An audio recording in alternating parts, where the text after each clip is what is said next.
ഇഷ്ടം മാത്രം സീരിയലിൻ്റെ പുതിയ പ്രൊമോയിലേക്ക് ഏവർക്കും സ്വാഗതം. ആദിയെ സ്വന്തമാക്കാൻ നിയമപോരാട്ടത്തിനിറങ്ങുകയാണ് ഇഷിതയും മഹേഷും.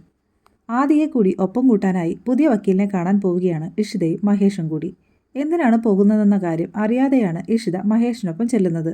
അവിടെ ചെന്ന് കാര്യങ്ങൾ അറിയുമ്പോൾ ഇഷിത സന്തോഷം കൊണ്ട് മഹേഷിനെ കെട്ടിപ്പിടിക്കുകയാണ്. തിരികെ വീട്ടിലെത്തി മഹേഷ് ആദിയെ വിളിക്കുന്നുണ്ട്. എൻ്റെ 2 മക്കളും എൻ്റെ കൂടെ ഉണ്ടാകണം. നീ കൂടെയില്ലാതെ ഈ വീടൊരു സ്വർഗമാവില്ലടാ എന്ന് മഹേഷ് ആദിയോട് പറയുന്നുണ്ട്. ഇതേ സമയം മദ്യപിച്ച് ലക്ക് കെട്ട് ആകാശ് സുമിയുടെ അടുത്തേക്ക് ചെല്ലുകയാണ്. എന്തോ ആലോചിച്ചുകൊണ്ട് കിടക്കുകയായിരുന്ന സുമി ആകാശിനെ കണ്ട് ചാടി എഴുന്നേറ്റു. ഒരു കപ്പ് കോഫി കുടിക്കുന്നത് പോലെയാണ് ആകാശ് മേനോന് ഓരോ പെണ്ണും എന്ന് പറഞ്ഞ് ആകാശ് സുമിയുടെ കർണ താഞ്ഞടിക്കുകയും കഴുത്തിൽ പിടിച്ച് തള്ളുകയും ചെയ്യുന്നുണ്ട്. ബാലൻസ് തെറ്റി വീഴുന്ന സുമി മതിലിലുള്ള ഹുക്കിലേക്ക് തല ചെന്നിടിച്ച് വീഴുകയാണ്. ആകാശിൻ്റെ ക്രൂരതയുടെ മറ്റൊരു മുഖം കൂടിയാണ് ഇവിടെ കാണുന്നത്.